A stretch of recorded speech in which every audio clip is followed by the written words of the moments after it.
أشهد أن محمدا رسول الله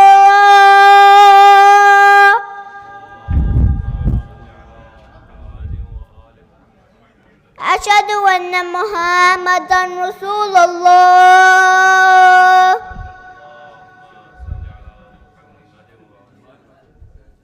أشهد أن عليا ولي الله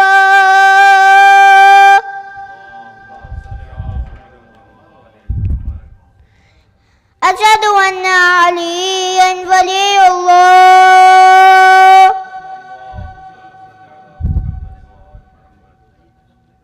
حي على الصلاة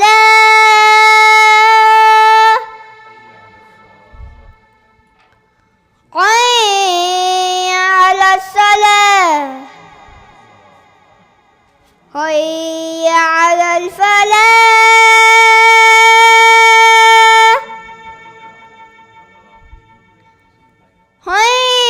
حي على الفلاح حي على خير العمل حي على خير الأمل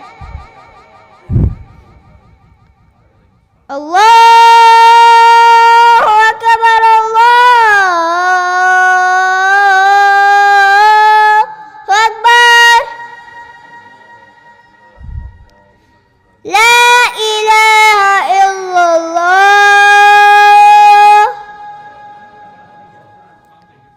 لا إله إلا الله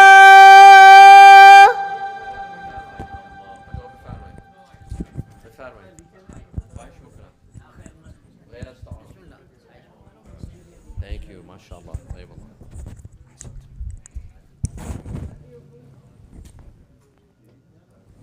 الله أكبر الله أكبر أشهد أن لا إله إلا الله أشهد أن لا إله إلا الله أشهد أن محمد رسول الله صلى الله عليه وآله أشهد أن محمد رسول الله صلى الله عليه وآله أشهد أن عليا ولي الله أشهد أن عليا حجة الله عليه أفضل الصلاة والسلام حي على الصلاة حي على الصلاة حي على الفلاح حي على الفلاح حي على خير العمل حي على خير العمل قد قامت الصلاة قد قامت الصلاة الله أكبر الله أكبر لا إله إلا الله استغفر الله ربي وأتوب إليه صلاة المغرب الله أكبر بسم الله الرحمن الرحيم الحمد لله رب العالمين الرحمن الرحيم مالك يوم الدين إياك نعبد وإياك نستعين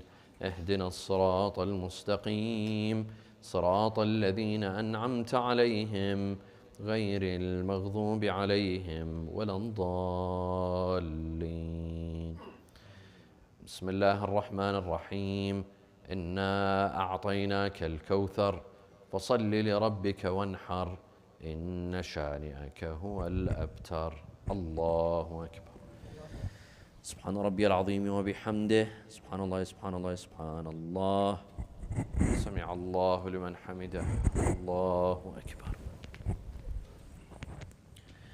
سبحان ربي الأعلى وبحمده سبحان الله سبحان الله سبحان الله الله أكبر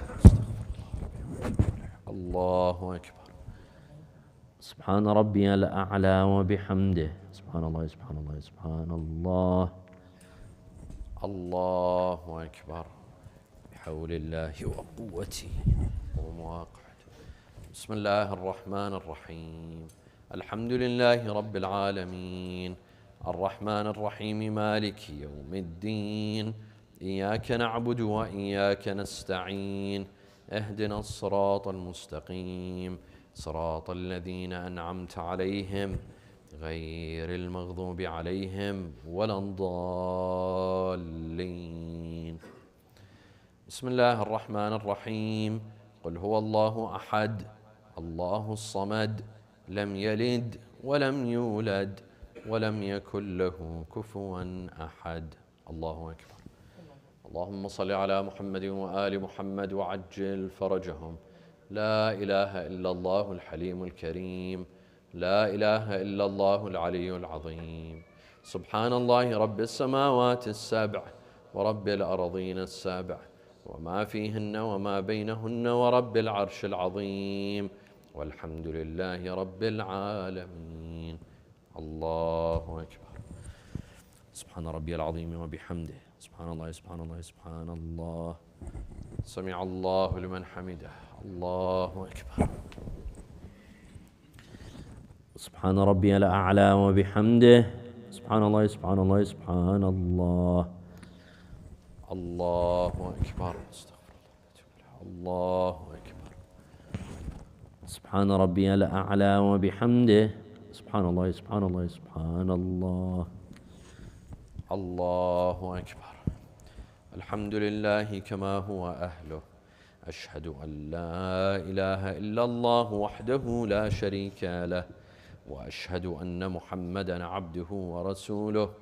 اللهم صل على محمد وآل محمد وتقبل شفاعته في أمته وارفع درجته بحول الله وقوته. ومواقعد. سبحان الله والحمد لله ولا إله إلا الله أكبر. سبحان الله والحمد لله ولا إله إلا الله أكبر. سبحان الله والحمد لله ولا إله إلا الله أكبر. استغفر الله. الله أكبر. سبحان ربي العظيم وبحمده. سبحان الله سبحان الله سبحان الله. سمع الله لمن حمده. الله أكبر. سبحان ربي الأعلى وبحمده. سبحان الله سبحان الله سبحان الله. الله أكبر. استغفر الله. الله أكبر. سبحان ربي الأعلى وبحمده. اللهم صل على محمد وآل محمد وعجل فرجهم. يا لطيف ارحم عبدك الضعيف. يا خفي الألطاف نجنا مما نحذر ونخاف بمحمد وآله الأشراف. الله أكبر. بسم الله وبالله والحمد لله وخير الأسماء لله. أشهد أن لا إله إلا الله وحده لا شريك له، وأشهد أن محمدًا عبده ورسوله. اللهم صل على محمد وآل محمد. السلام عليك أيها النبي ورحمة الله وبركاته. السلام علينا وعلى عباد الله الصالحين. السلام عليكم ورحمة الله وبركاته. الله أكبر الله أكبر الله أكبر.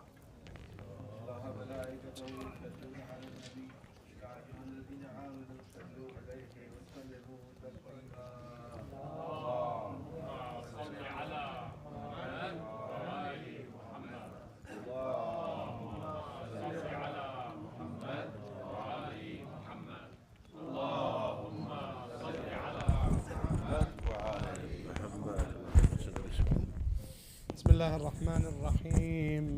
دعاء الإمام السجاد في يوم السبت. اللهم صل على محمد وآل محمد. بسم الله كلمة المعتصمين ومقالة المتحرزين، وأعوذ بالله تعالى من جور الجائرين وكيد الحاسدين وبغي الظالمين، وأحمده فوق حمد الحامدين. اللهم أنت الواحد بلا شريك والملك بلا تمليك، لا تضاد في حكمك ولا تنازع في ملكك. أسألك أن تصلي على محمد وآل محمد، وأن تبلغني من شكر نعماك ما تبلغ بي غاية رضاك، وأن تعينني على طاعتك ولزوم عبادتك واستحقاق مثوبتك، وتصدني بمعاصيك ما أبقيتني، وأن تشرح بكتابك صدري وتحط بتلاوته وزري، وتمنحني السلامة في ديني وأهلي، وتتم إحسانك فيما بقي من عمري كما أحسنت فيما مضى من، برحمتك يا أرحم الراحمين. وصل اللهم على سيدنا ونبينا محمد وعلى أهل بيته الطيبين الطاهرين.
السلام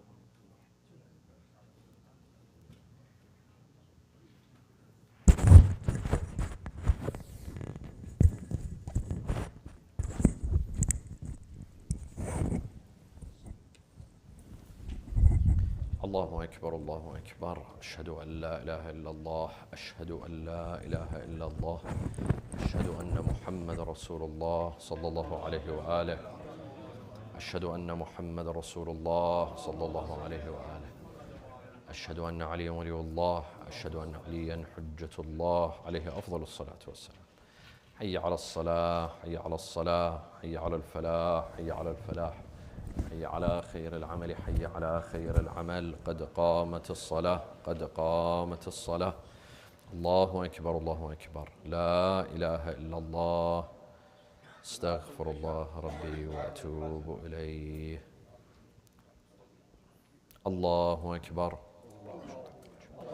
بسم الله الرحمن الرحيم.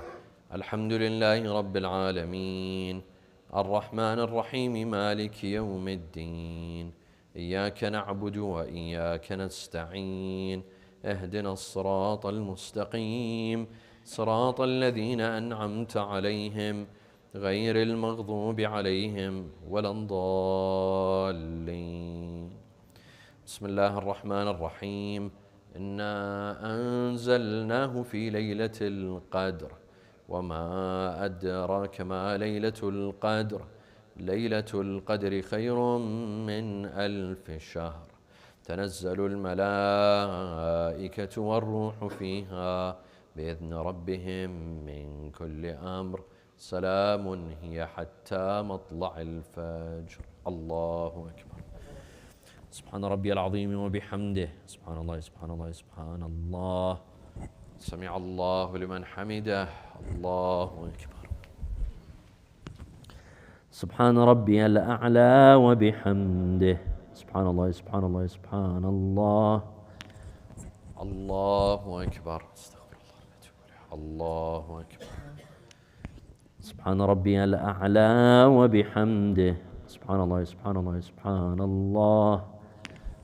الله أكبر. بحول الله وقوته. قوموا. بسم الله الرحمن الرحيم. الحمد لله رب العالمين الرحمن الرحيم مالك يوم الدين. إياك نعبد وإياك نستعين. اهدنا الصراط المستقيم صراط الذين أنعمت عليهم غير المغضوب عليهم ولا الضالين. بسم الله الرحمن الرحيم. قل هو الله أحد الله الصمد لم يلد ولم يولد ولم يكن له كفوا أحد. الله أكبر. اللهم صل على محمد وآل محمد وعجل فرجهم. اللهم كن لوليك الحجة ابن الحسن صلواتك عليه وعلى آبائه في هذه الساعة وفي كل ساعة وليا وحافظا وقائدا وناصرا ودليلا وعينا حتى تسكنه أرضك طوعا وتمتعه فيها طويلا برحمتك يا أرحم الراحمين. الله أكبر. سبحان ربي العظيم وبحمده. سبحان الله سبحان الله سبحان الله. سمع الله لمن حمده. الله أكبر. سبحان ربي الأعلى وبحمده. سبحان الله سبحان الله سبحان الله. الله أكبر. استغفر الله. الله أكبر. سبحان ربي الأعلى وبحمده. اللهم صل على محمد وآل محمد وعجل فرجهم. الله أكبر. الحمد لله كما هو أهله. أشهد أن لا إله إلا الله وحده لا شريك له وأشهد أن محمدًا عبده ورسوله. اللهم صل على محمد وآل محمد. السلام عليك أيها النبي ورحمة الله وبركاته. السلام علينا وعلى عباد الله الصالحين.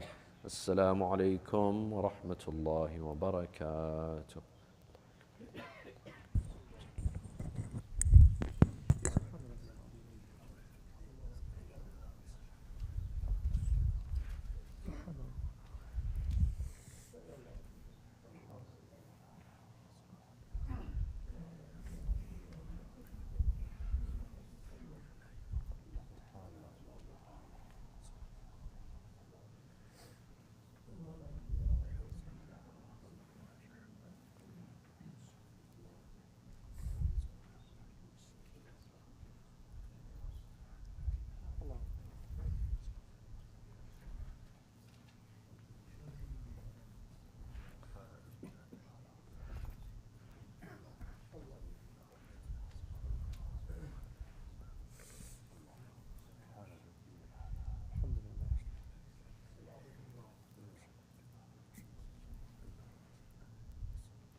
إن الله وملائكته يصلون على النبي يا أيها الذين آمنوا صلوا عليه وسلموا تسليما.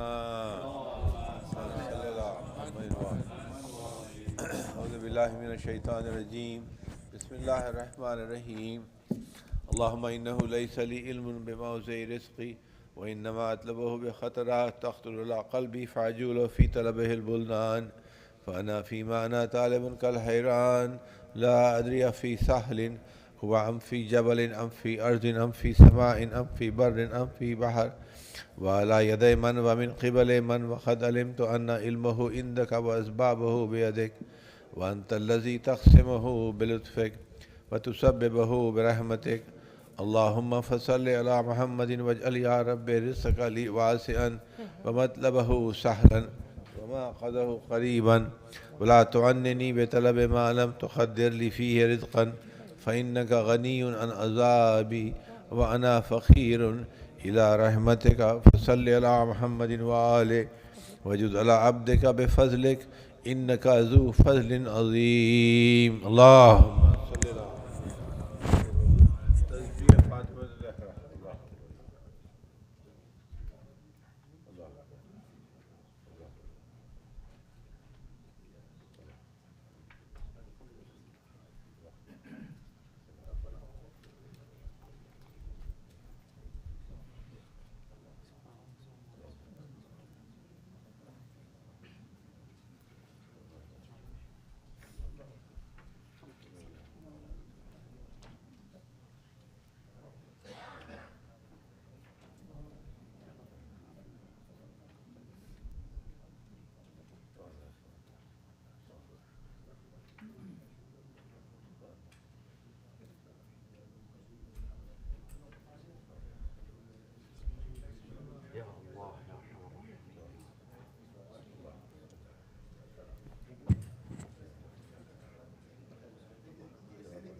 کہاں ہے بچہ؟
حیدر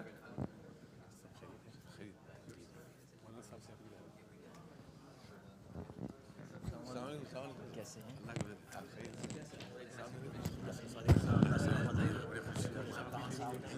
جی سب بڑھیا. بہت بہت شکریہ. اسلام بشر القرآن و اہل بیت ماشاء اللہ. تشریف رکھیے. آپ کو چائے لاؤں؟ چائے پییں؟ میں بھی چائے لے کر آیا. حدیث سے کیا پڑھو.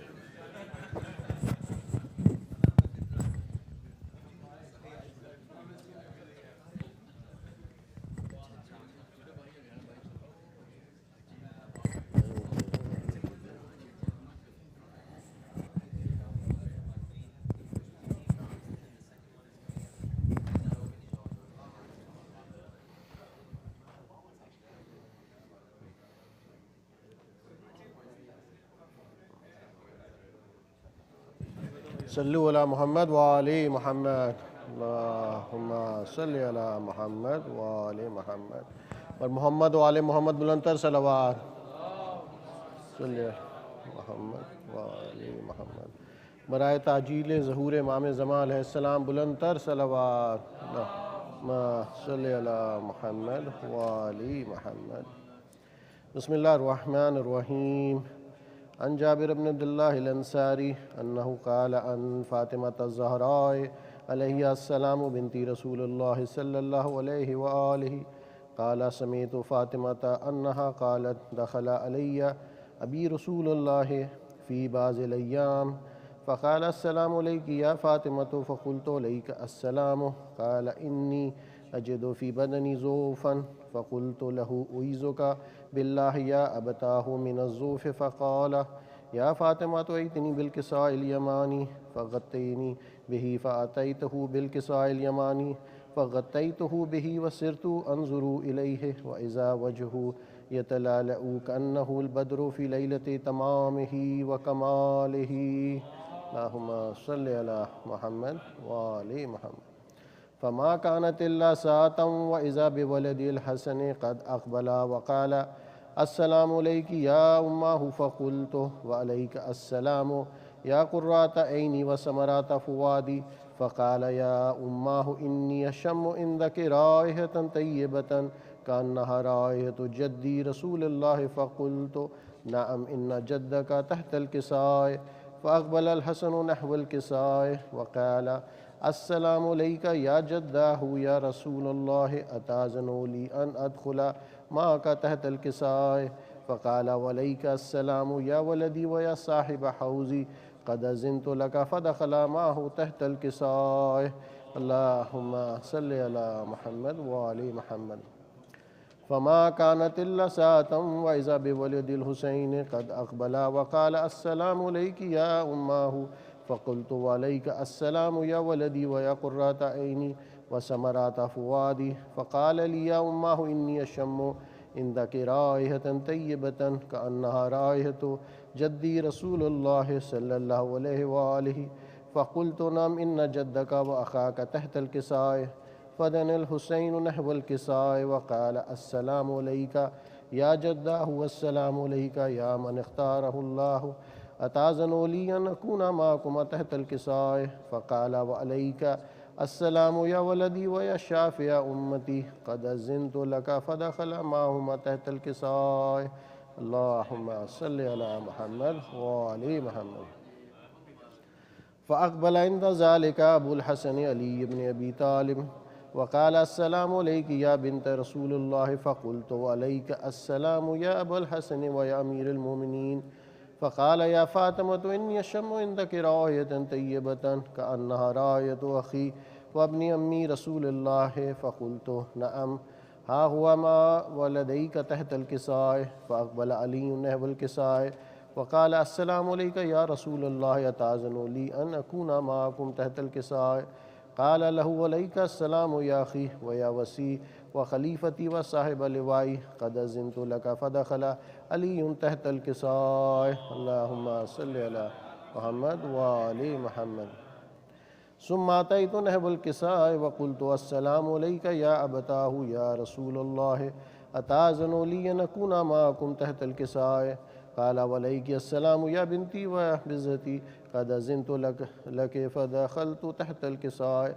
فلما اكتملنا جميعا تحت الكساء أخذ أبي رسول الله بطرف الكساء وأومأ بيد اليمنى إلى السماء وقال اللهم إن هؤلاء أهل بيتي وخاصتي وحامتي، لحمهم لحمي دمهم دمي، يؤلمني ما يؤلمهم ويحزنني ما يحزنهم. أنا حرب لمن حاربهم وسلم لمن سالمهم وعدو لمن عادهم ومحب لمن أحبهم.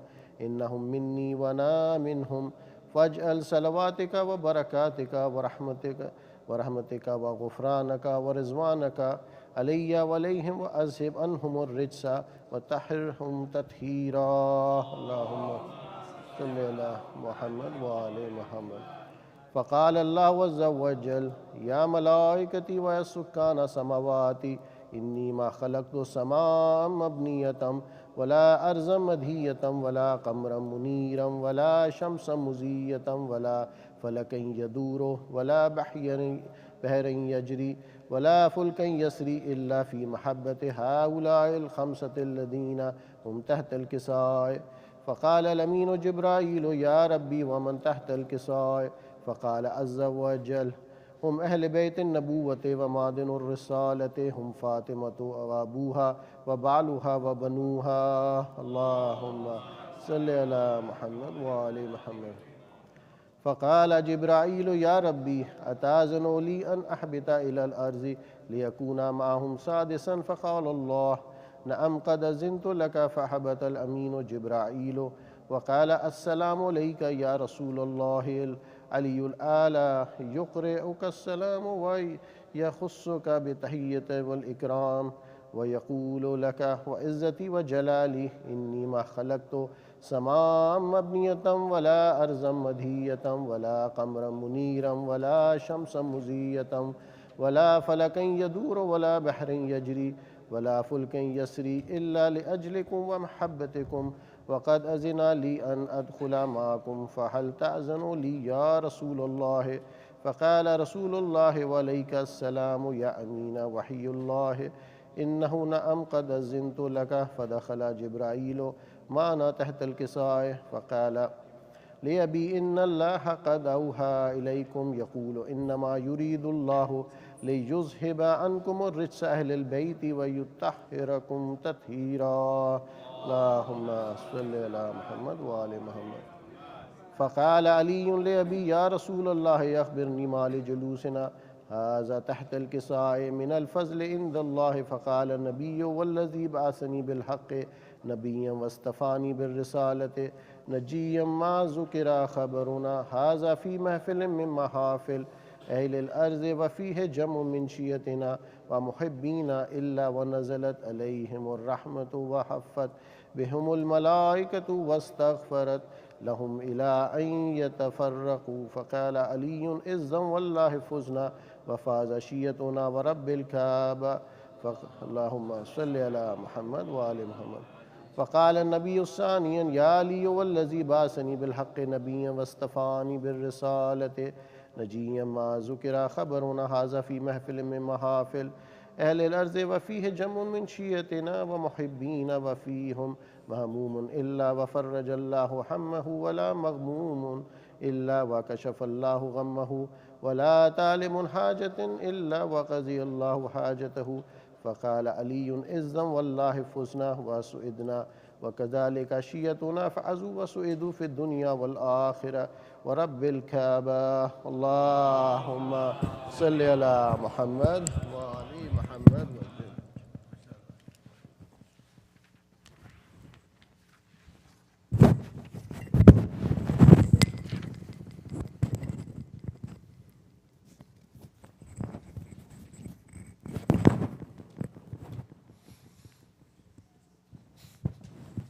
صلوات.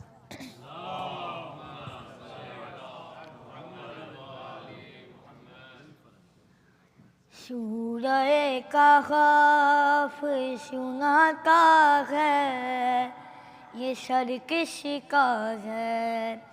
سورہ کہف سناتا ہے یہ سر کس کا ہے. خون آنکھوں سے بہاتا ہے خون آنکھوں سے بہاتا ہے یہ سر کس کا ہے.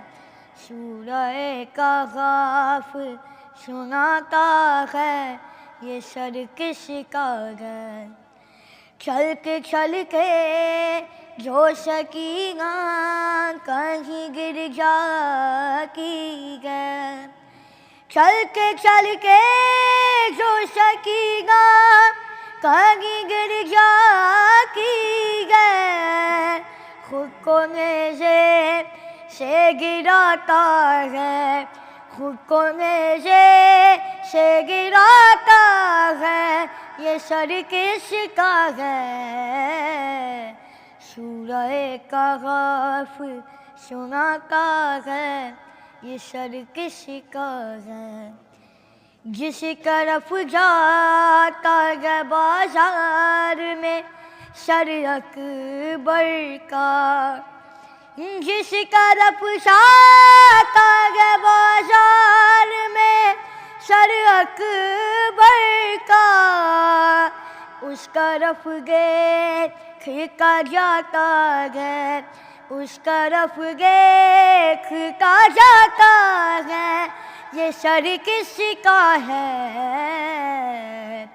سورہ کہف سناتا ہے یہ سر کس کا ہے. سورہ کہف سناتا ہے یہ سر کس کا ہے. جب بھی داخل کسی بازار میں ہو کے گئے حرم جب بھی داخل کسی بازار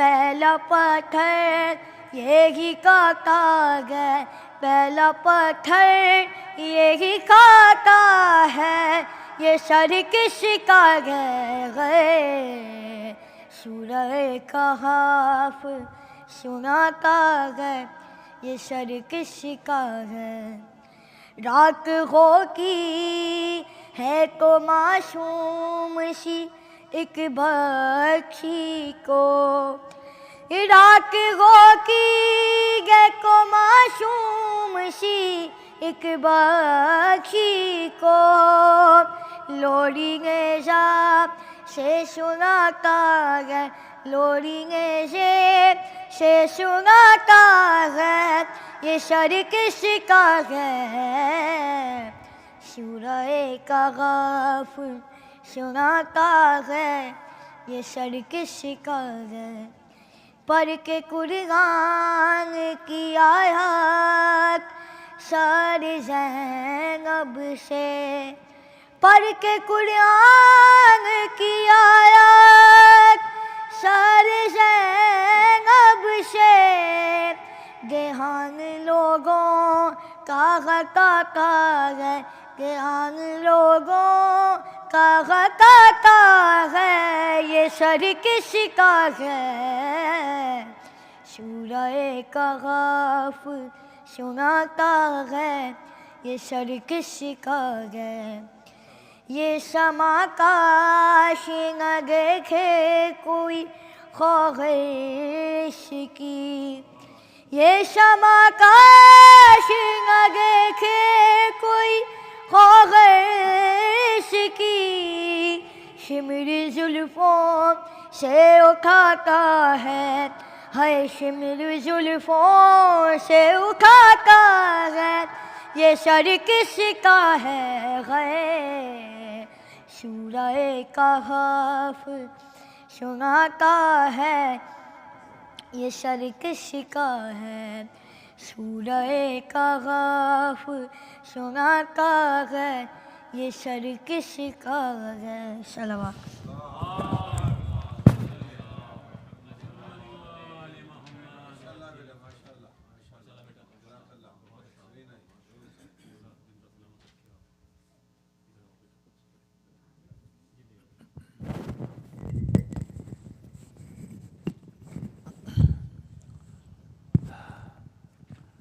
زیادہ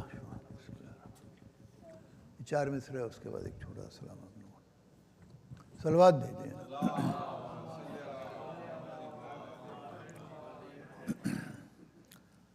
ممکن نہ تھا جو کر کے دکھایا حسین نے،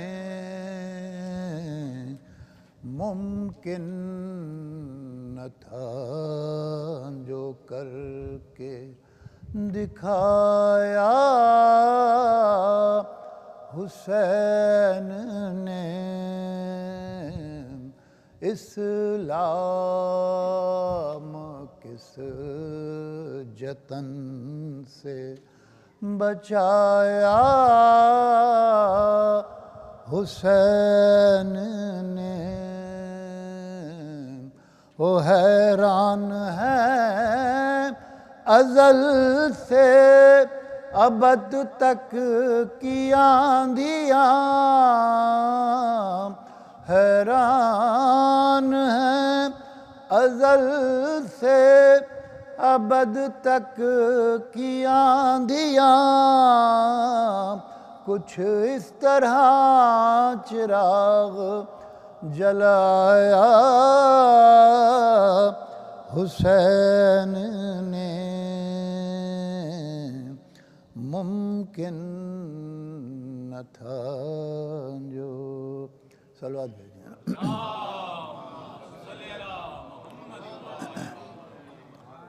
سبت جعفر صاحب کا ایک کلام آپ نے زیادہ شکریہ۔ بسم اللہ۔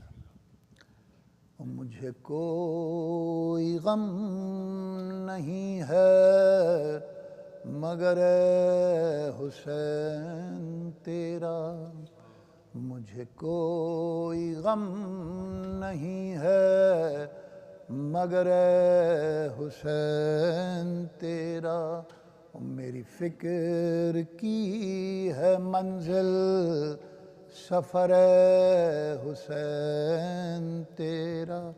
او کیا جب تھا گھیر لیتی مجھے ہر طرح کی فکریں، او کیا جب تھا گھیر لیتی مجھے ہر طرح کی فکریں، نہ جو غم رفیق ہوتا اگر اے حسین تیرا۔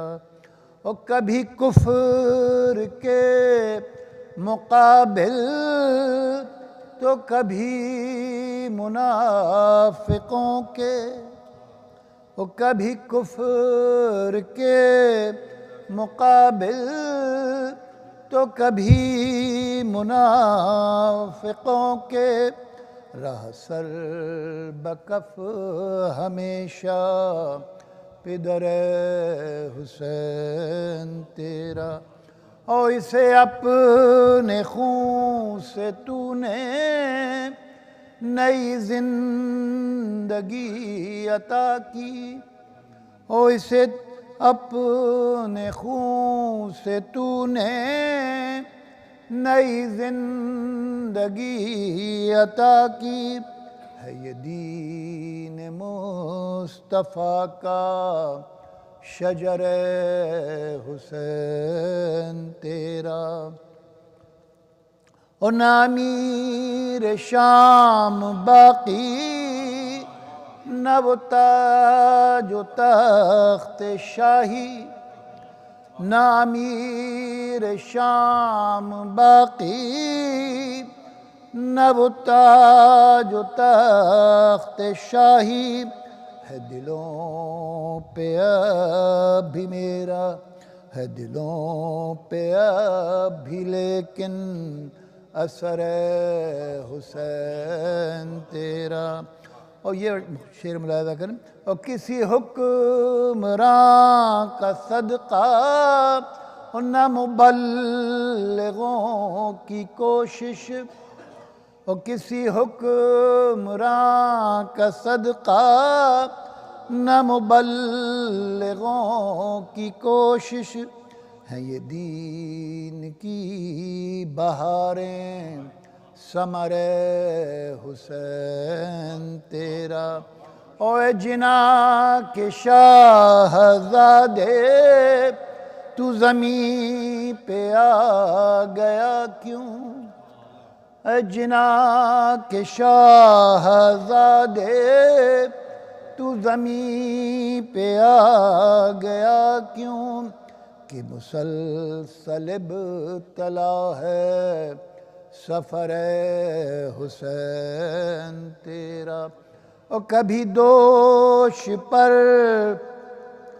نبی کے کبھی نوک کے انی پر، اور کبھی دوش پر نبی کے کبھی نوک پر انی کے، رہا اوج پر ہمیشہ قمر حسین تیرا۔ اور ہوئی کہکشاں سی روشن سر راہ شام و کوفہ، اور ہوئی کہکشاں سی روشن سر راہ شام و کوفہ، گیا سر بنو کے نیزہ جدھر حسین تیرا۔ اور نہ تو آنکھ پر ہے پٹی نہ ہے ہاتھ میں ہے راشا، یہ بڑا خوبصورت شعر ہے۔ اور نہ تو آنکھ پر ہے پٹی نہیں ہاتھ پر ہے راشا، تو خلیل دیکھتے ہیں جگر حسین تیرا۔ او کیا جب تھا پائے اصغر سے ابلتا خون کا چشمہ، او کیا جب تھا پائے اصغر سے ابلتا خون کا چشمہ، اگر ایڑیاں رگڑتا پسر حسین تیرا، مجھے کوئی غم نہیں ہے مگر حسین تیرا۔ سلطان بھائی صلوات بھائی جان۔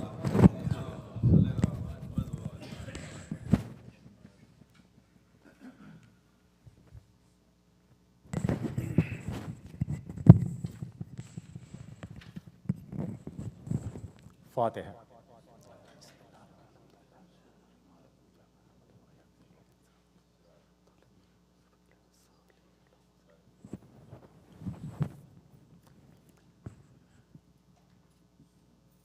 جب گرے خاک سینہ سینے پہ اکبر رن میں، جب گرے خاک سینہ سینے پہ اکبر رن میں، جم گئی آ کے دوبارہ صف لشکر رن میں، شاہ کہتے کہاں ہو میرے دلبر رن میں، باپ بے چین ہے ہم شکل پیمبر رن میں، باپ بے چین ہے ہم شکل پیمبر رن میں، اب نظر بھی نہیں آتا کدھر آؤں بیٹا، کس طرح آ کے تیری لاش اٹھاؤں بیٹا، کس طرح آ کے تیری لاش اٹھاؤں بیٹا،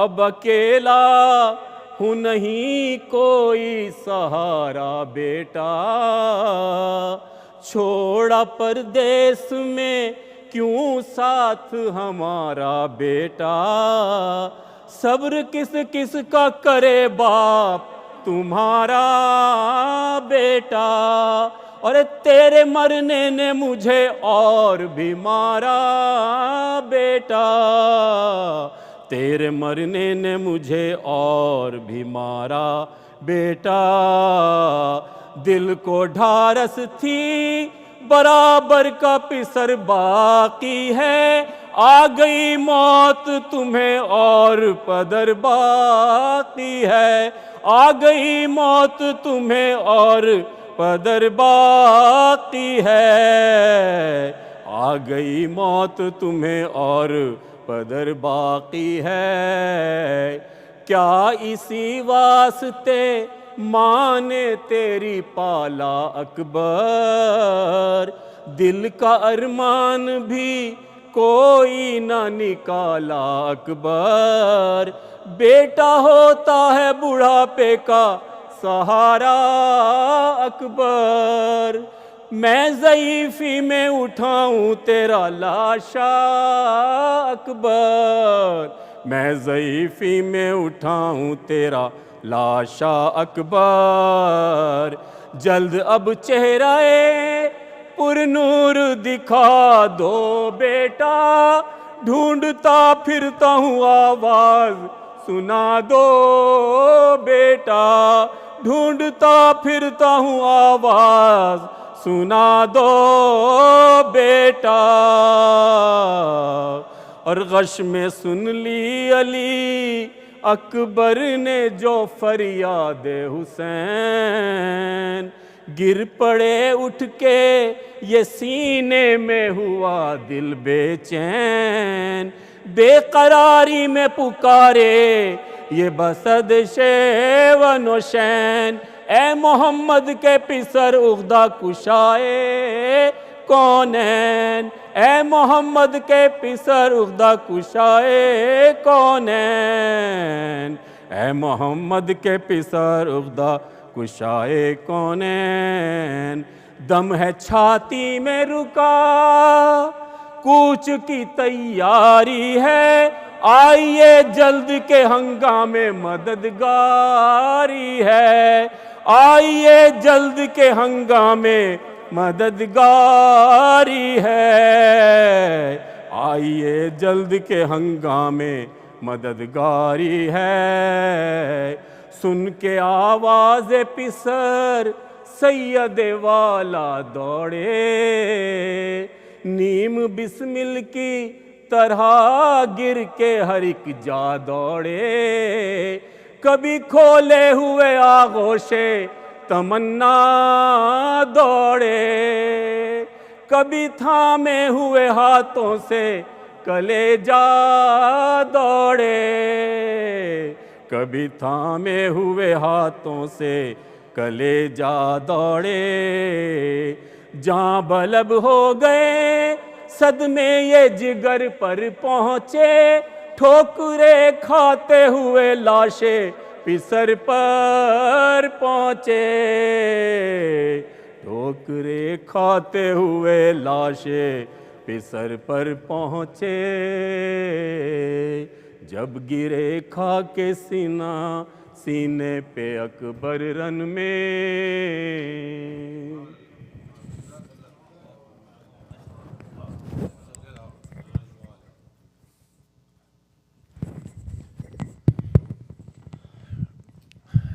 A few quick housekeeping announcements.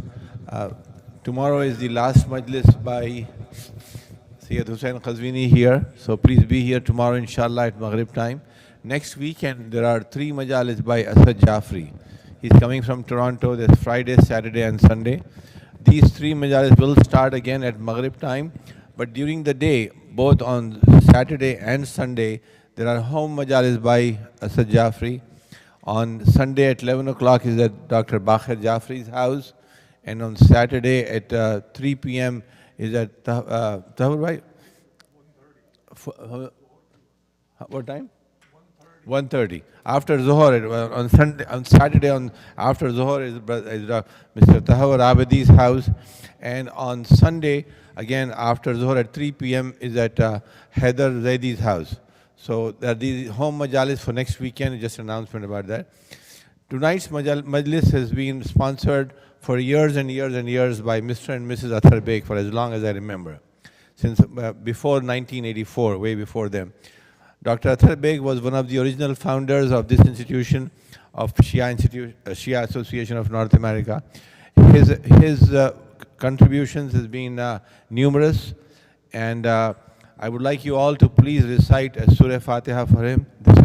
He just passed away on Monday, about 4 days ago. So please recite a Surah Fatiha for Dr. Atherbek. Bismillahirrahmanirrahim. Alhamdulillah Rabbil Alameen. Maliki yawmiddin. Iyyaka na'budu wa iyyaka nasta'in. Siratal ladzina an'amta alayhim ghayril maghdubi alayhim. Bismillah. Qul huwallahu ahad. Bismillah. Qul huwallahu ahad.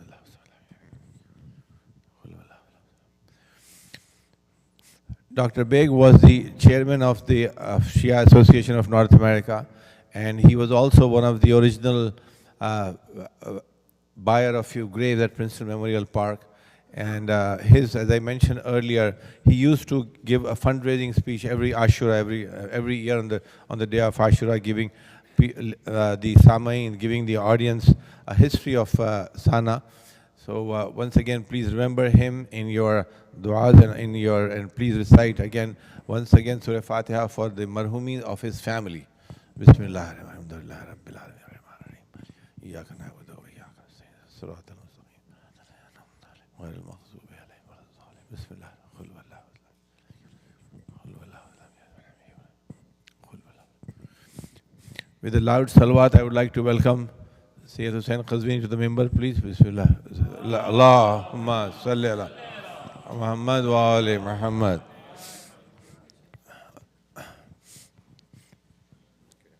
Thank you very much, Sayyid. MashaAllah.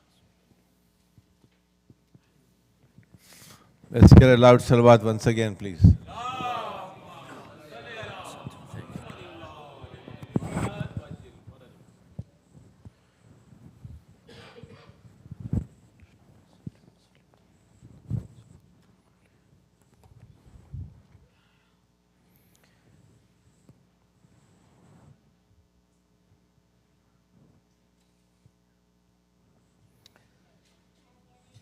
بسم الله الرحمن الرحيم. الحمد لله رب العالمين، والصلاة والسلام على خير خلقه أبي القاسم المصطفى محمد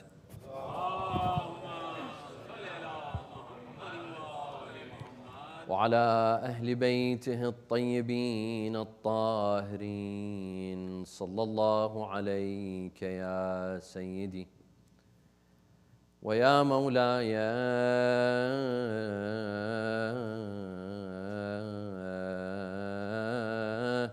يا أبا عبد الله، صلى الله عليك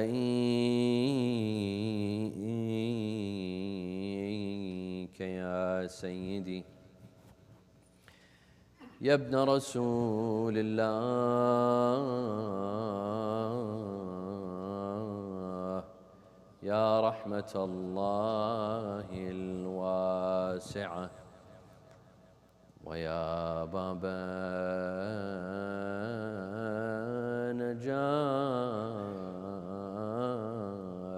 الأمة، ويا عبرة كل مؤمن ومؤمنة،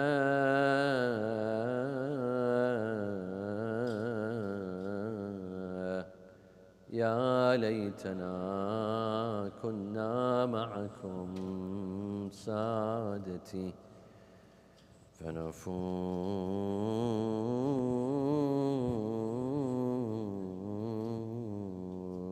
فوزا عظيما. أعوذ بالله من الشيطان الرجيم. بسم الله الرحمن الرحيم. وما كان المؤمنون لينفروا كافة فلولا نفر من كل فرقة منهم طائفة ليتفقهوا في الدين ولينذروا قومهم إذا رجعوا إليهم لعلهم يحذرون. صلوا على محمد وآل محمد.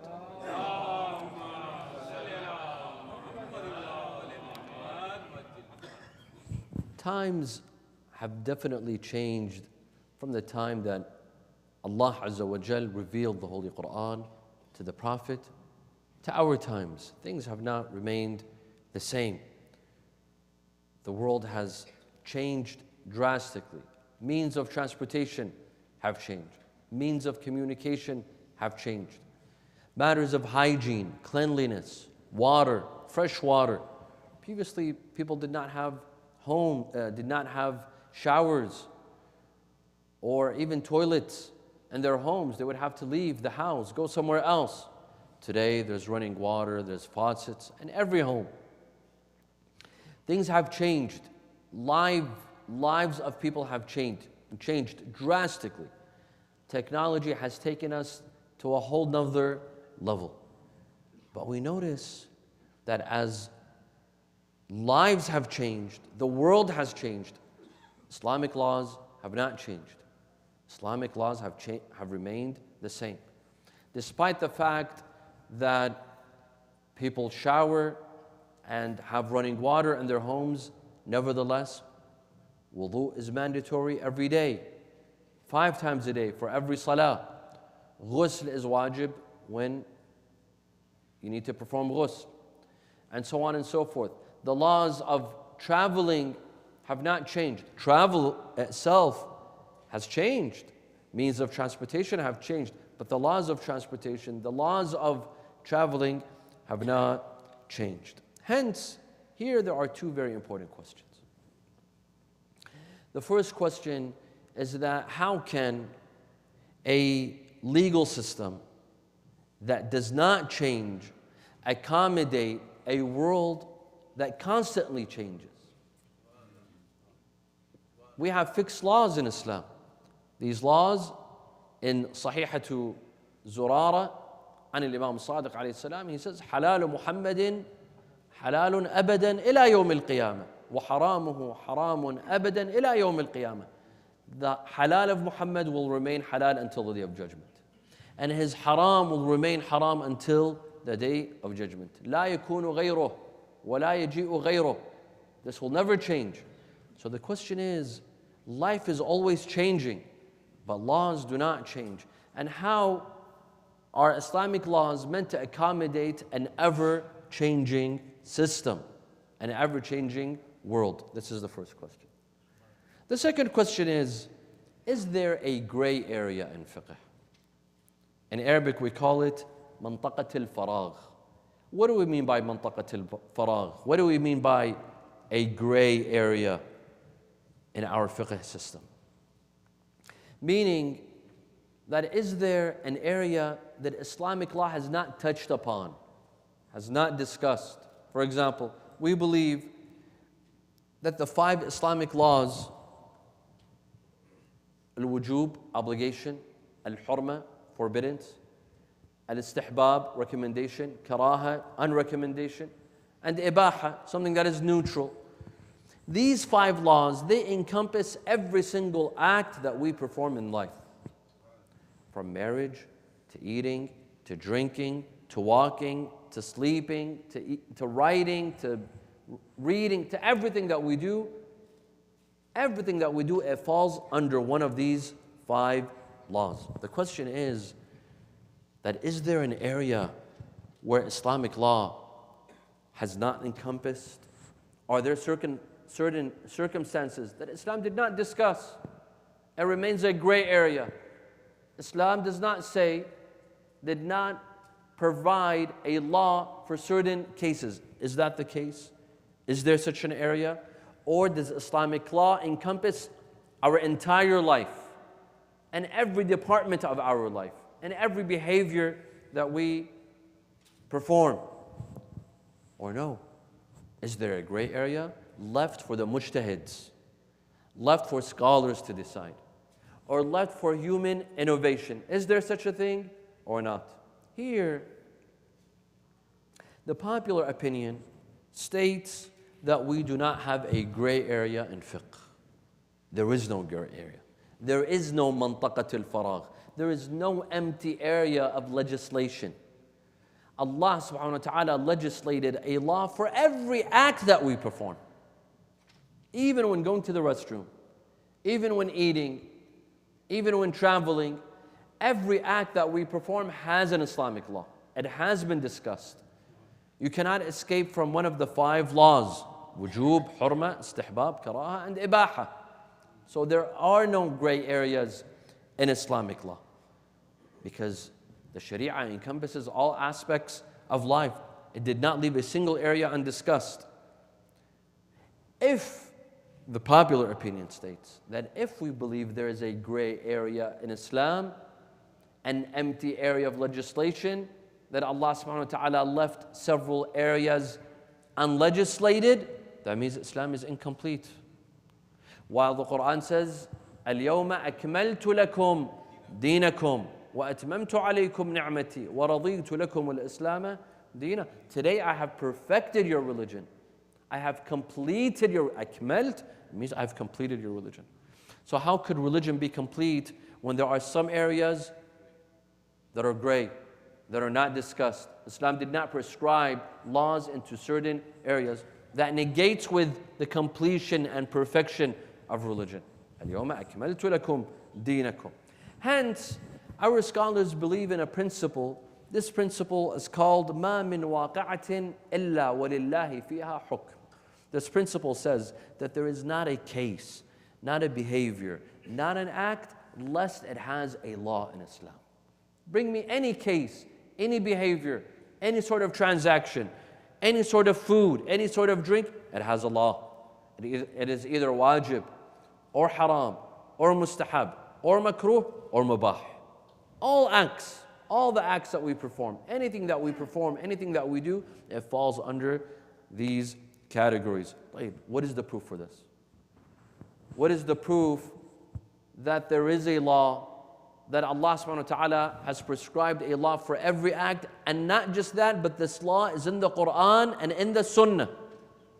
that Allah did not leave any act without being prescribed for it a law. What is the proof?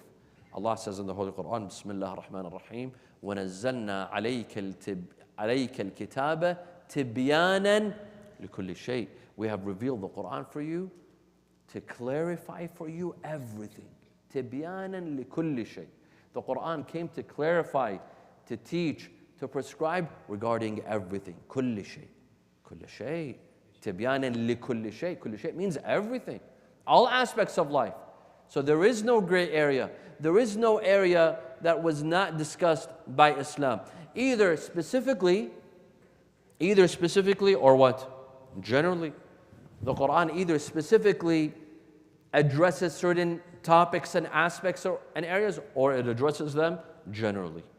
You cannot run away. Either this or that. Tibyanan likulli shay. And we have several ahadith from the Imams that everything is in the Quran and the Sunnah. Allah Azza wa Jal in the Quran and the Imams and the Sunnah, they did not leave a single aspect undiscussed or unaddressed. They addressed everything. And Sahihati Hammad, and this narration has an authentic chain of narrators, عن أبي عبد الله عليه السلام قال سمعته يقول ما من شيء إلا وفيه كتاب وسنة. Everything has been addressed either by the book, the Holy Quran, or by the Sunnah. Nothing has been left unaddressed. And in another hadith by Al-Mu'alla ibn Khunais, مرسلة Al-Mu'alla ibn Khunais, قال أبو عبد الله عليه السلام ما من أمر يختلف فيه اثنان إلا وله أصل في كتاب الله. There is nothing that two people disagree on, but you will find it in the Holy Book. You will find the origin of it in the وَلَهُ أَصْلٌ فِي كِتَابِ اللَّهِ. You can trace back that argument to the Holy Quran. And you will find the solution in the Holy Quran. في كتاب الله عز وجل. ولكن لا تبلغه عقول الرجال. However, our minds, the minds of mankind, don't reach that. Some will say, Sayyid, there are so many topics, so many issues that we face in our day-to-day lives, but they're not mentioned in the Quran. No, you assume they are not mentioned in the Quran. They are mentioned in the Quran. If not in the Quran, in the Sunnah. If not specifically, generally they have been touched upon. There's a principle, there's guidelines for all aspects of life. Another hadith, عن أبي الحسن موسى عليه السلام قلت له أكل شيء في كتاب الله وسنة نبيه. Is everything in the Holy Book and the Sunnah of the Prophet? أو تقولون فيه, or do you give your own opinion? Is everything in the Quran and the Sunnah of the Prophet, or do you give your opinion? The Imam says بل كل شيء في كتاب الله وسنة نبيه. He says no, everything is in the Quran. Everything can be traced back to the Quran and the Sunnah of Rasulullah sallallahu alayhi wa alihi wa sallam. Sallu ala Muhammad wa alihi.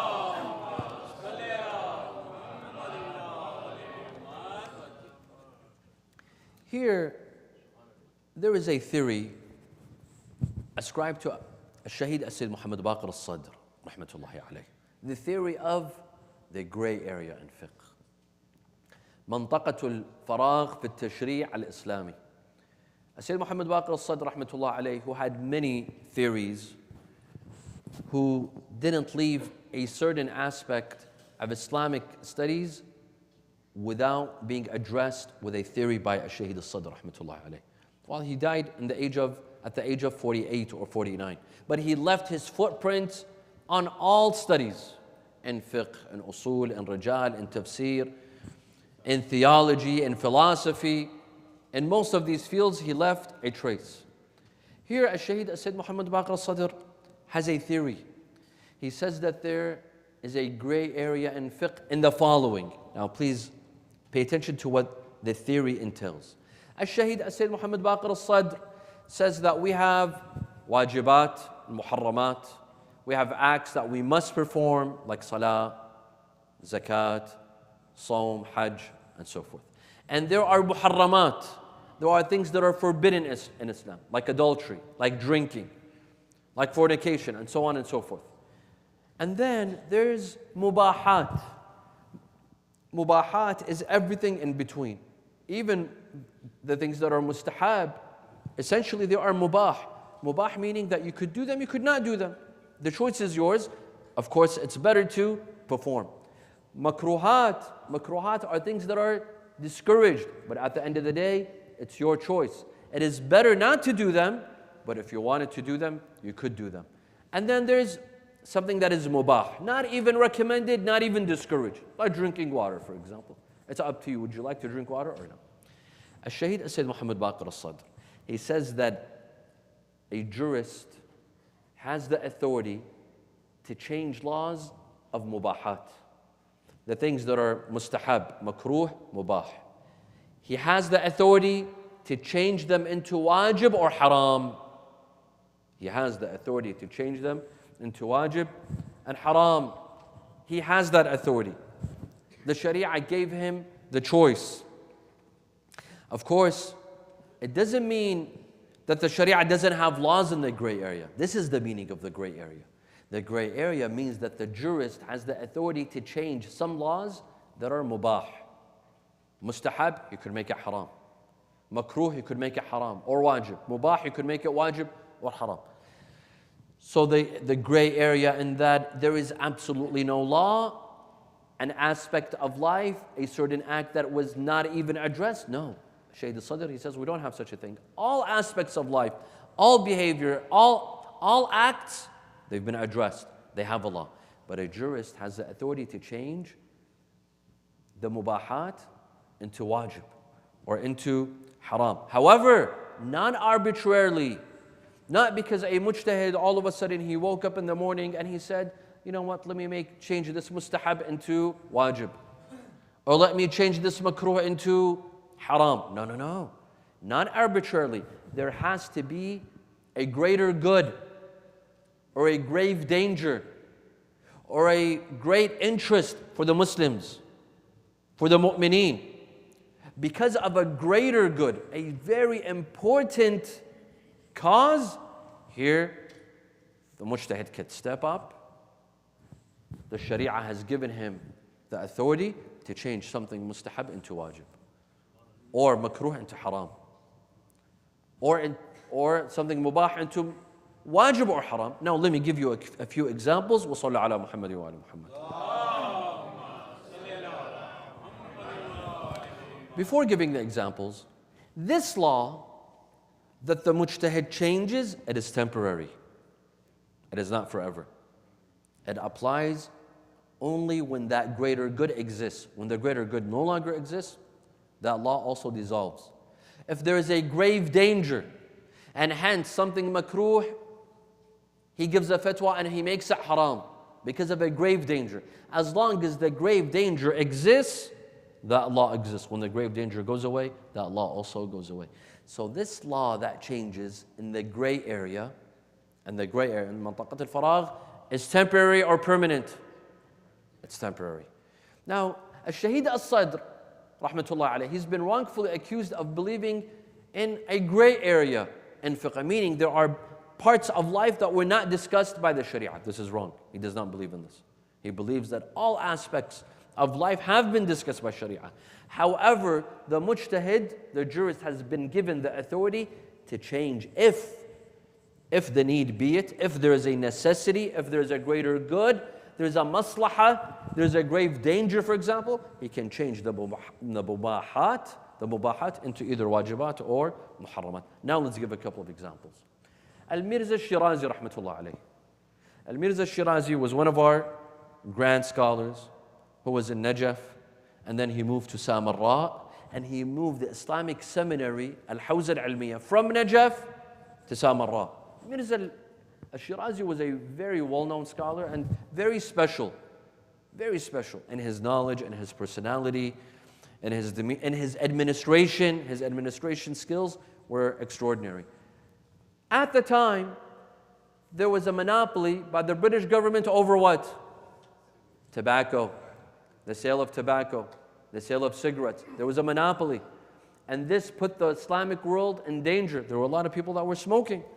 They would smoke tobacco, cigarettes, even any forms of smoking tobacco. There was a monopoly. by the British government. And you know, when there's a monopoly, you decide the price, you decide the supply and demand, you have control. At the end of the day, there is control by the British government.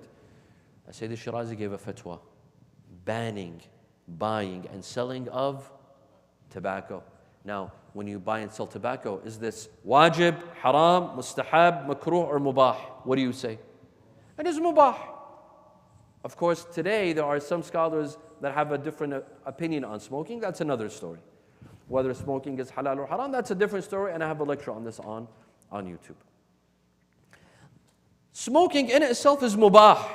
Buying cigarettes is mubah, meaning it is not haram, and it is not makruh, and it is not wajib, and it is not mustahab. It was mubah. But Al-Mirza Shirazi, he made it what? Haram. Why? Because this was a gray area. He felt this is a gray area. He has the authority to change something mubah into something haram. Why? Because there was a grave danger.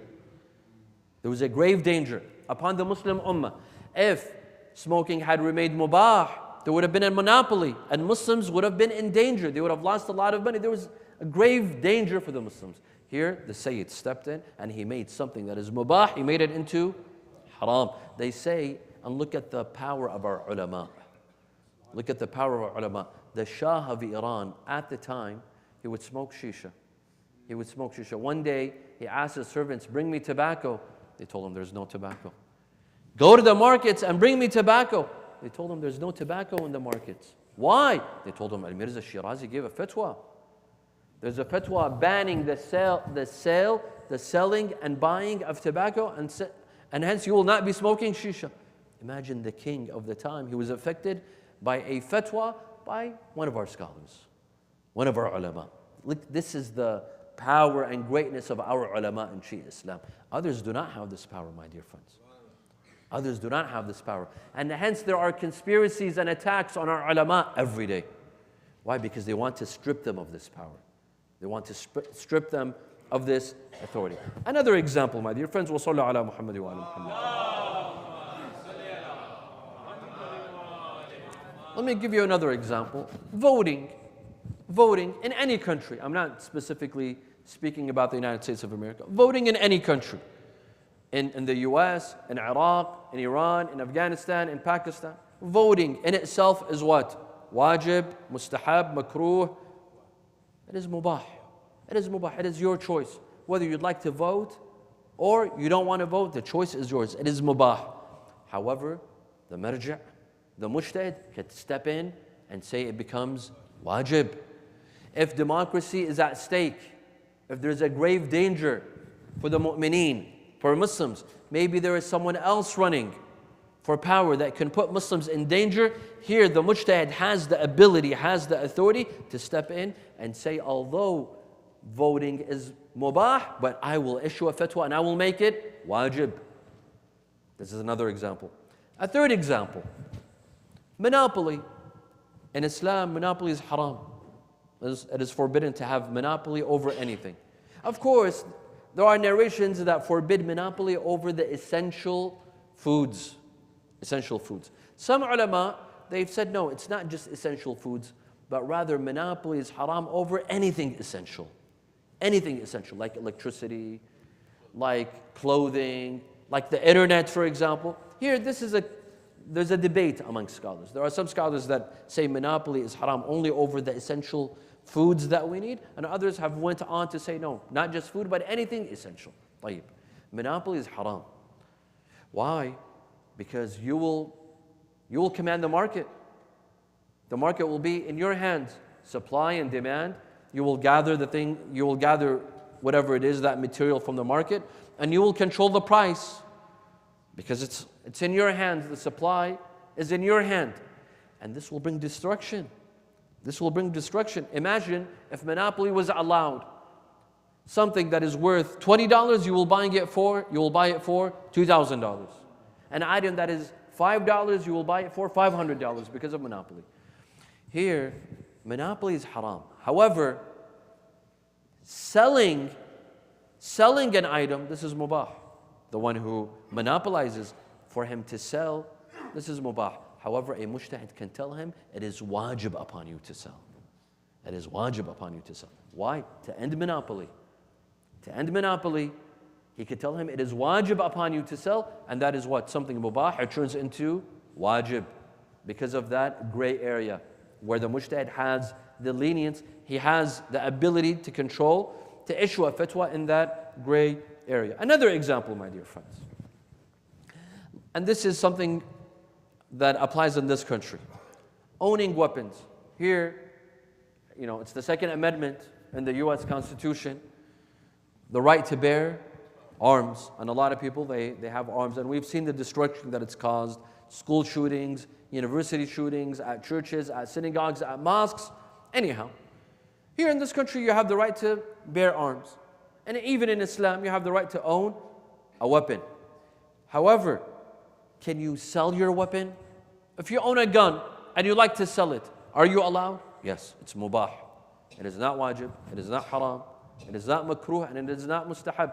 It is something that you own, and you have the right to sell anything that you'd own. However, if there are enemies purchasing the weapons of the mu'mineen, the Shia, for example, in Afghanistan, in Iraq, in Pakistan, there's a group going around, going to Shia areas, buying their weapon. What do you think? Is selling your weapon becomes mubah, or does it become haram? Haram. In this case, why? Because your enemies are buying your weapons. You are left without weapons. And hence we see several years ago in Iraq, there was a group buying weapons from southern Iraq, from the Shia areas, specifically Shia areas. Here, Ayatollah Sayyid Kazim al-Ha'iri from Qom, he issued a fatwa banning. He made it haram. Do not sell your weapons because this is a conspiracy. There's a grave danger, and hence something mubah comes into something haram. Or sometimes it becomes wajib. It becomes wajib. If the mujtahid sees that if everyone owns a gun, in every house there's a gun, there's a chance that there will be conflict. Like we saw here in the United States of America, there might be school shootings, there might be church shootings, someone goes in the mall, takes out a weapon and starts shooting. Here, maybe the marja' will see that it is wajib. It is wajib to sell your weapon. It all depends on the greater good. The greater good sometimes entails it haram for you to sell, sometimes it entails it wajib for you to sell. This is left to the mujtahid to decide. Sallu ala Muhammad wa ala Muhammad. طيب. But does that mean that a mujtahid can change the mubahat into anything that he likes? What is the guideline? What is the principle? You'll ask Al-Shahid al-Sadr, because he's the one who holds this theory. Now, if a mujtahid wants to change a mubah into either wajib or haram, what are the guidelines? What are the rules? Is it something arbitrary? Is it up to the mujtahid to decide? Depending on his taste, depending on his whims, depending on his personal interests? What are the guidelines? The guidelines, my dear friends, is that the mujtahid has to follow the general themes and aspirations of the Quran. What are the general themes of the Quran? Those general themes of the Quran, they will guide the mujtahid in knowing which law to change. And when he changes this mubah, he should change it to what? Wajib, haram, according to the general themes and aspirations of the Quran. For example, what are some of the general themes of the Quran? Establishing justice, protecting lives, protecting the blood of people, protecting lives of people, protecting the wealth of people. These are general themes of the Quran. These are the general themes of fiqh. So when he sets a law, it's according to these guidelines, according to these general themes. Let me give you an example. وَصَلَّى عَلَى مُحَمَّدٍ وَآلِ مُحَمَّدٍ.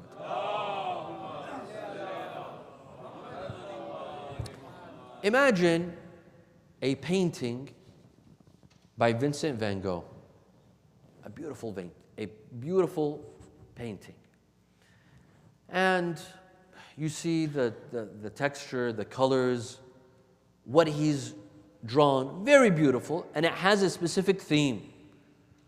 The painting has a specific theme. However, right in the middle of the painting, there's an area that he forgot to paint. He gives you the brush, he tells you, you paint that area. Now it is your job, a painting by Van Gogh or Michelangelo or Da Vinci or one of these great painters. It's a great painting, but there's an area unpainted. Unpainted. It's left by itself. He tells you, I want you to fill the gap. I want you to come and paint in that area. What do you paint? What do you paint? Let's say it's a painting of mountains, waterfalls, a beautiful waterfall in the middle of mountains, and there's a lake, there's trees, there's beautiful things in there, but in the middle there's a gray area, there's an empty area. What are you going to paint? A car? Or a laptop? Or an airplane? What are you going to paint? You are going to paint according to the general theme of the painting. According to the general theme of the painting. If there's mountains and waterfalls and lakes, you will try to put in what you think the original painter wanted in this area. You see? This is the mujtahid. A mujtahid in the gray area, he doesn't choose arbitrarily when he changes mubah into haram or mubah into wajib. It's not based on his personal interests or personal whims. He has to look at the overall theme of the sharia, the overall theme of the fiqh. Now in this gray area where the sharia has told him, you have leeway, you have authority. In the mubahat, if you feel it is necessary, there's a necessity, there's a greater good, there's a grave danger to change them into mubah and to change mubah into wajib or haram, you have to follow the general theme, so that it fits in perfectly with the sharia. It fits in perfectly with the sharia. Sallu ala Muhammad wa alayhi.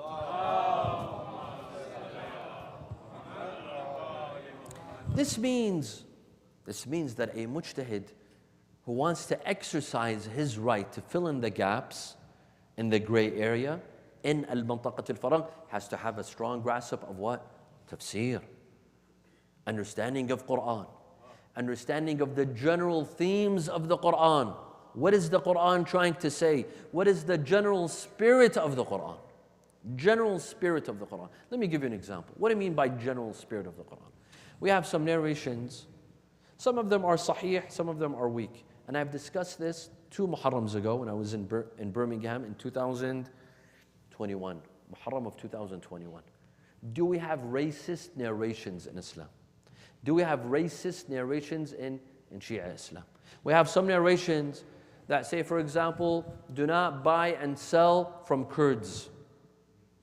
Do not marry Kurds. You know, Kurds, there's Kurds in Iraq, there's Kurds in Syria, there's Kurds in Turkey, there's Kurds in Iran. They're a nationality. There's narrations that say don't buy and sell from them, do not marry them. Other narrations mention others that I don't want to get into.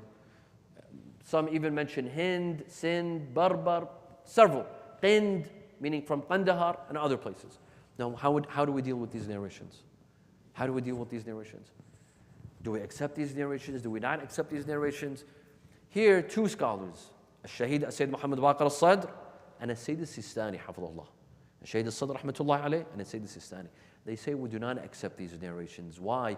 Because they conflict with the spirit of the Quran, with the overall spirit of the Quran. When you read the Quran from cover to cover, you will learn that in Islam there's no difference between an Arab and a Kurd, and someone from India, someone from Pakistan, for someone from Africa. Everyone is the same. يا أيها الناس إنا خلقناكم من ذكر وأنثى وجعلناكم شعوبا وقبائل لتعارفوا. O people, we have created you from men and women, or from a man and a woman, and we made you into tribes. Allah is saying, we made you into tribes. And then there's a hadith that says, don't buy and sell from an Indian or a Kurd or... We made you into tribes and nations. Why? So that you may meet. لِتَعَارَفُ, so that you may meet. So that you may appreciate one another, understand one another, work with one another. And then, إِنَّ أَكْرَمَكُمْ عِنْدَ اللَّهِ أَتْقَاكُمْ. The most honorable of you is the pious. Is the pious. In another verse, Allah says, وَمِنْ آيَاتِهِ خَلْقُ السَّمَاوَاتِ وَالْأَرْضِ. Amongst His signs is the creation of the skies and earth. خَلْقُ السَّمَاوَاتِ وَالْأَرْضِ واختلاف ألسنتكم ومن آياته اختلاف ألسنتكم وألوانكم. The difference in your language and your tongues, this is among the signs of God. So our diversity is meant to divide us, or we are meant to celebrate our diversity? Our different colors, our different tongues. It is meant to be celebrated because Allah says this is amongst His signs. وَمِنْ آيَاتِهِ. طيب, the overall spirit of the Quran. صلوا على محمد وعلى محمد.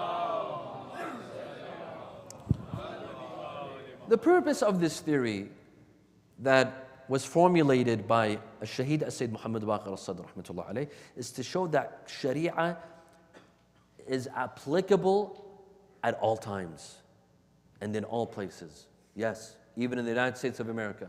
In 2023, the Sharia is applicable. It is never outdated. The Sharia will never be outdated. It is always compatible with technology. It is compatible with changing times. It is applicable at all times. Although times are changing, the world is changing, but the Sharia is accommodating. It is accommodating. How? Because the Sharia has given the authority of a mujtahid, if he feels it is important, to change some of the mubahat, yes. To change something from wajib to haram, he cannot. Something from haram to wajib, he has no authority. But something from mubah to wajib or haram, he has that authority. That means that Sharia is accommodating. Sharia keeps updated. Just like our iPhone every 2 months, 3 months, you receive an update so that your iPhone doesn't remain outdated, it remains updated. So too is Sharia. Because it gives that authority to the mujtahid to see what he feels is fit for the time, for his times. It gives leeway to the mujtahid to exert his authority when needed. You see, my dear friends, and this is the theory of Shaheed al-Sadr. He says that the Sharia cannot give fixed laws for changing times. This is not possible. We human beings, we have fixed needs and we have changing needs. Fixed needs require fixed laws. Changing needs, they require changing laws. Laws that are temporary. And I will give you an example in a minute. It is illogical to give fixed laws to changing circumstances. For example, the economy. The economy is always changing. The market goes up, the market goes down. Today you've made an investment in this company, tomorrow you've made an investment in, they say, for humor, they say that those who invest in the stock market, their worst meal is breakfast. Because as soon as they wake up in the morning and they turn on TV and they see stocks have gone up, stocks have gone down. When they go down, we understand why breakfast becomes the worst meal of the day. But when stocks go up, also, why? Because you will regret, why didn't I buy more? Why didn't I do a bigger investment? So with the stock market going up and down, with an economy that is uncertain, that is ever changing, it needs laws that are changing, laws that are compatible with changing times. For example, laws of driving. Laws of driving can change in Islam. Yes, and there are laws of driving in Islam because Islam is encompassing. The Sharia is encompassing. Anything that we do, it has laws. Today there's new mu'amalat. Today, for example, there's life insurance. Do you think that Islam did not discuss life insurance? Life insurance didn't exist at the time of Rasulullah. But today, our ulama, they have a fatwa regarding life insurance. They have a fatwa regarding all of the new transactions that exist today. Mortgages didn't exist at the time of Rasulullah. Nor did credit cards. Nor did, a lot of the things debit cards, a lot of these things didn't exist. But today, they exist, and our ulama have fatwa. Where did they bring their fatwa from? From, the top of their head? Or because they base their fatwa on the Quran and on the Sunnah, because the Quran and Sunnah address these things, but they address them generally. Not specifically, but they address them generally. So fixed circumstances require fixed laws. Changing circumstances require changing laws. Let me give you an example. During the times of COVID, everyone had to wear a mask. Maybe you had to wear gloves. Maybe there was social distancing. We had to take people's temperature. You need to get vaccinations. You need a vaccine. Were these permanent laws or temporary laws? Temporary laws. for a year, 2 years. We had these temporary laws. And when that situation ended, so too ended the laws. Here, the Sharia gives the mujtahid the authority to develop temporary laws for changing circumstances. So this is the beauty of Sharia. This is the beauty of Sharia. That is why wearing a mask, it was a temporary law. It was not a fixed law. It was not a federal law. That is why today the choice is yours. Would you like to wear a mask or you don't want to wear a mask? In Islam too, it gives the mujtahid the ability to interfere in such cases. This is the beauty of Islam. وصلوا على محمد وآل محمد. My dear friends, that is why jurists in Islam, they are the protectors of Islam. They are the ones who they serve Islam and they protect Islam. Islam needs to be protected. Ijtihad protects Islam. When a jurist evaluates a new law and introduces a new law or introduces an old law as he deems fit, this is protection of Islam. That is why our ulama, our fuqaha, humat ad-din, they protect Islam, they preserve it, they make sure that Islam is applicable at all times and all places. Islam never remains outdated. This is the job of our ulama. And hence, midadul ulama khayrun min dima'i shuhada, that the pen and ink, the ink of a alim is greater than the blood of a shaheed. They both serve Islam. They both serve Islam. The blood of a shaheed serves Islam, and the ink of a shaheed also serves Islam. A shaheed serves Islam and an alim serves Islam. What would you say about a shaheed who was also an alim? What would you say about that? A shaheed who was also an alim, like Habib ibn Mudahir al-Asadi. Habib ibn Mudahir al-Asadi. When he fell on the day of Ashura, when Imam Hussein ran to him, the first thing that he said to him was, كنت فقيها تختم القرآن في ليلة. Ya Habib. Habib was a scholar. Habib was a alim. Habib was a jurist, a faqih, who would recite the entire Quran every single night. Every single night. Habib ibn Mudahir was in Kufa. He receives a letter from Imam Hussein alayhi salam. He was sitting with his wife. He reads the letter. His wife tells him, Ya Habib, who is the note from? He said, it is from my master, Abi Abdullah al-Hussein alayhi salam. What does he want? He is inviting me to help him and to support him. His wife says, yes, Ya Habib, yes. This is an opportunity for you to support Hussein and an opportunity for me to support Fatima al-Zahra. He said, no, but how can I leave you? You are by yourself. How can I leave you? She said, you will stay with me. I will not allow you. You will go and support Hussein and I will support Fatima al-Zahra. Habib ibn Mudahir, he said, yes, I was testing you. I was testing your patience. I will go. He told his servant, prepare my horse at the entrance of the city and wait for me until I come. And then he went to his son. He told him, my son, I leave you behind. You will take care of your mother. He went. He went out to the city. He saw his servant preparing the horse. The servant did not see Habib ibn Mudahir. The servant spoke to the horse. He said, oh horse, if your master does not come, I will ride you and I will go towards Hussein ibn Ali to support him. Habib ibn Mudahir, when he heard this, he began to cry. He said, Ya Aba Abdullah, Assalamu alayka ya Aba Abdullah. Even servants and slaves want to support your path, Ya Aba Abdullah. And then he told him, you are free for the sake of Allah. He said, no, my master, you go to heaven and you want me to go to hell, to the path of hell, I will come with you. Habib gets on his horse and his slave gets on the horse with him and they go towards Karbala. It was the 8th of Muharram. Imam Hussein alayhi salam was already in Karbala. He was passing out the banners. He was passing out the rayat, the banners. There was one banner left. Everyone was saying, Ya Abu Abdullah, give me the banner. Give me the honor of holding the banner. He said, no, the honor of the banner will come soon. Moments later, from towards Kufa, there was dust in the air.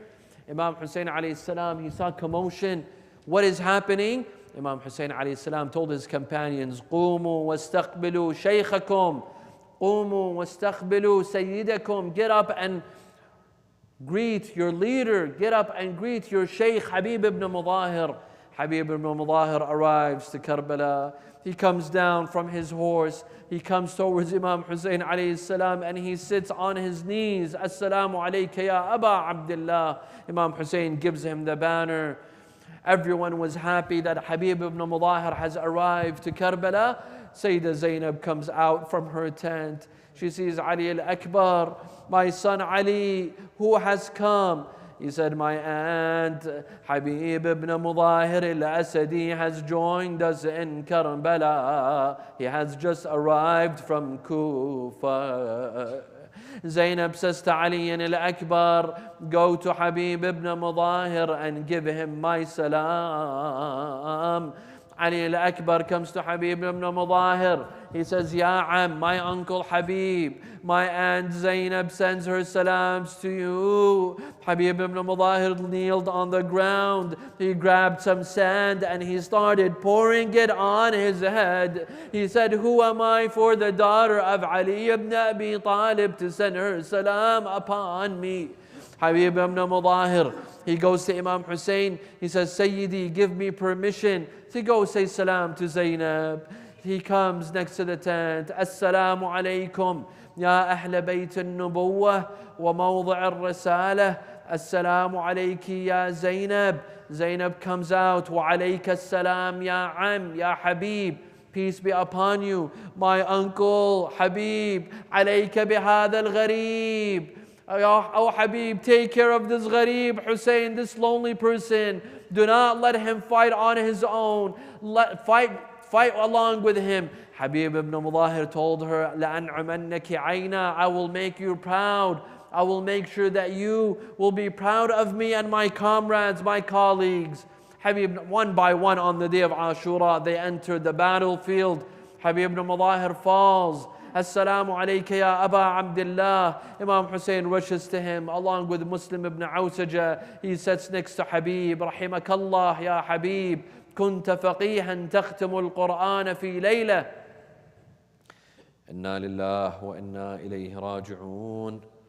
وسيعلم الذين ظلموا أي منقلب ينقلبون. والعاقبة للمتقين.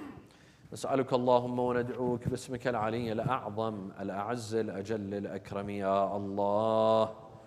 اللهم لا تدع لنا ذنبا إلا غفرته، ولا هما إلا فرجته، ولا عيبا إلا سترته، ولا خوفا إلا آمنته، ولا رزقا إلا بسطته، ولا شملا إلا جمعته، ولا مرضا إلا شفيته، ولا غائبا إلا حفظته وأدنيته، ولا حاجة من حوائج الدنيا والآخرة لك فيها رضا ولنا فيها صلاح إلا قضيتها ويسرتها يا أرحم الراحمين. ولأرواح المؤمنين والمؤمنات نقرأ سورة الفاتحة مع الصلوات.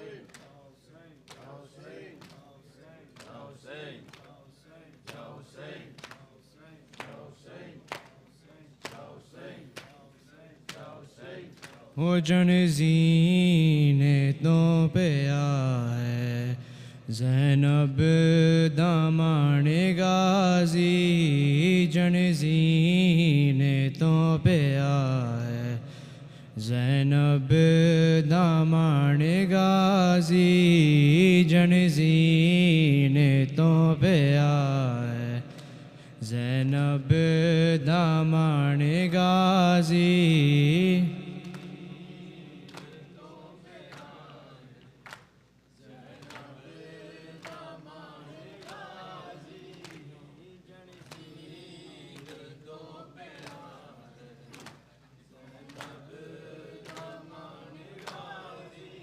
جنزین تو پہ آئے زینب دامان غازی جنزین تو پہ آئے زینب دامان غازی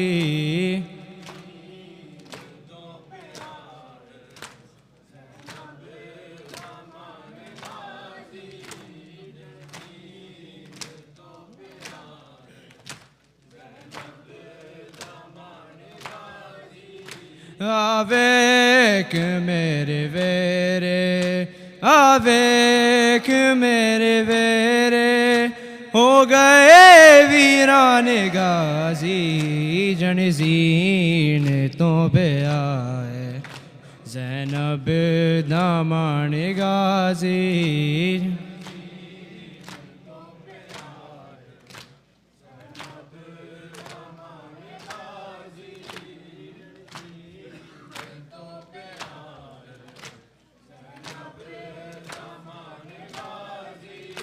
تیرے نال جڑ پیانے میرے گردیاں رداواں تیرے نال جڑ پیانے میرے گردیاں رداواں ایک ردائے دیندی مینو مکان غازی جنزین تو پہ آئے زینب دامان غازی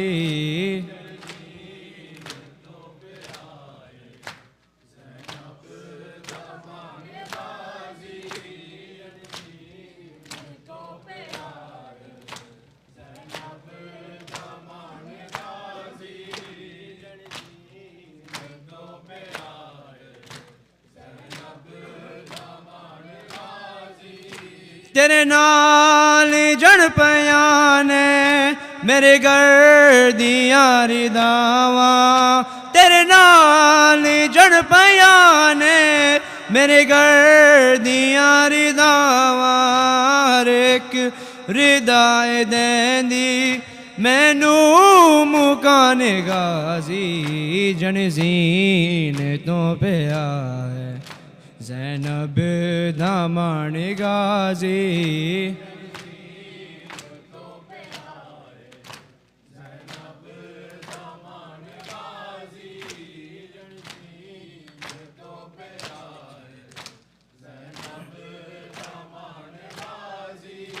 سجاد تے سکینہ دے درد مینو کھا گئے سجاد تے سکینہ دے درد مینو کھا گئے ایک شام دیے کہدر ایک ناتوان غازی جنزین تو پہ آئے زینب دامان غازی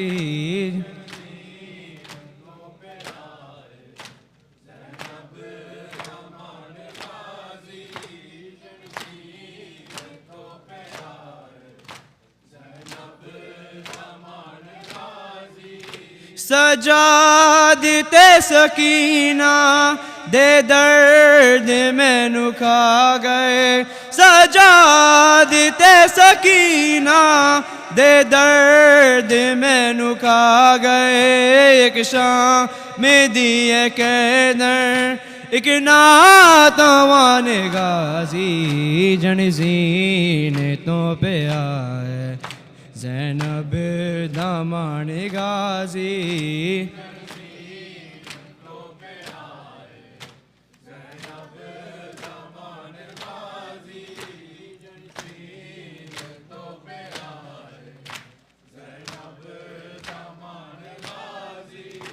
اکھیاں تے کول ویرن ہن ویکھے گا سیوانے اکھیاں تے کول ویرن ہن ویکھے گا سیوانے کبرا دے داج داوی لٹیاں سامان غازی جنزین تو پہ آئے زینب دامان غازی جنزین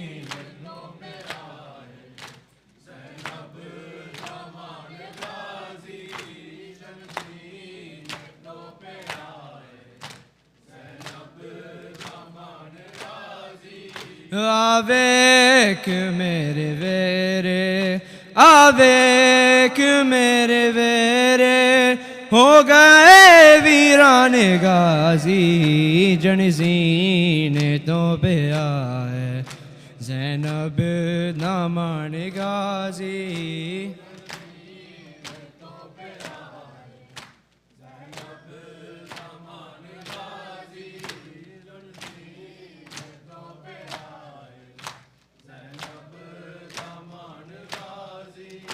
اکھیاں تے کول ویرن ہن ویکھے گا سوانے اکھیاں تے کول ویرن ہن ویکھے گا سوانے کبرا دے داج داوی لٹیاں سامان غازی جنزین تو پہ آئے زینب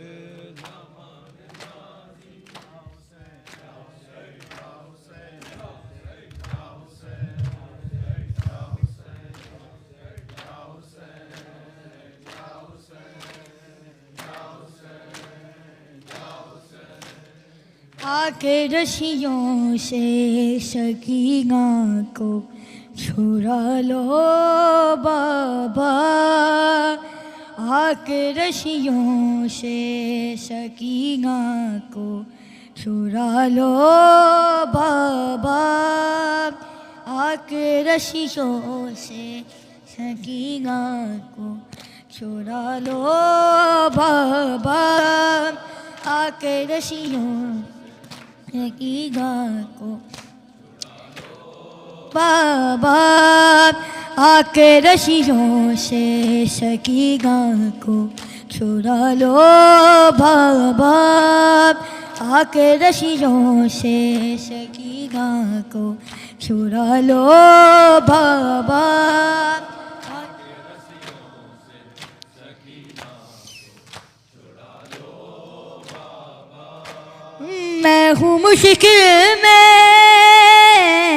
میں ہوں مشکل میں مجھے پاس بلا لو بابا آ کے رشیوں سے سکینہ کو چھڑا لو بابا آ کے رشیوں سے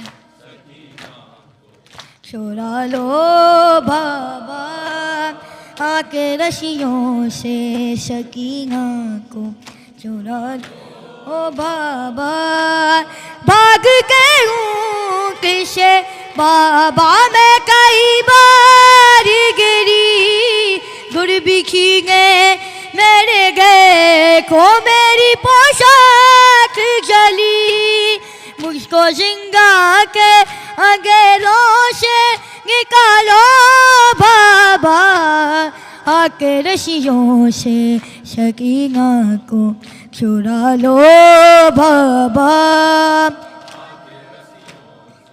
سکینہ کو نیند آتی گئی سونے سے بھی ڈر لگتا گئے لوں جو کر وقت کو میرے کانوں سے خورش کا گئے اپنے سینے پہ گر پر کو سلا لو بابا آ کے رشیوں سے سکینہ کو چھڑا لو بابا آ کے رشیوں سے سکینہ کو او بابا شمر سے مانگوں جو پانی کو جھڑک گئے گئے پھر میرے ساتھ ماٹی پہ گرا گئے بیگی کے غازی کو گوگوک منگا لو بابا گئے آ کے رشیوں سے سکینہ چھڑا لو بابا آ کے رشیوں سے سکینہ کو چھڑا لو بابا کہہ رکھا کہ مجھے رونے سے منع کرتا گئے کبھی روتی ہوں کو آبگ پہ شکم کر